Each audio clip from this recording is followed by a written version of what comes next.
Good afternoon প্রিয় বন্ধু বান্ধবীরা, কেমন আছো? আশা করি সবাই ভালো আছো। তো আজকে শনিবার, লাঞ্চের মেনুতে আছে জোহা চালের খিচুড়ি, ভেজিটেবল দিয়ে জোহা চালের খিচুড়ি আর গরম গরম বেগুন ভাজি।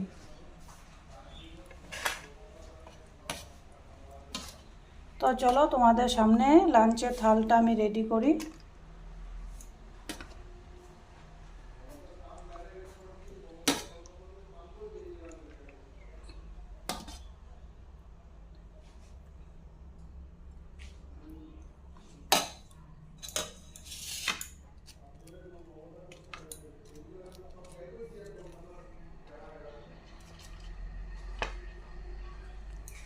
বন্ধুরা, কীরকম হয়েছে লাঞ্চের থালিটা?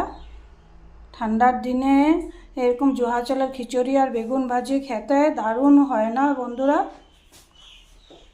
ভালো লাগলে লাইক, শেয়ার, সাবস্ক্রাইব করে দিও। ভালো থেকো, সুস্থ থেকো, টাটা।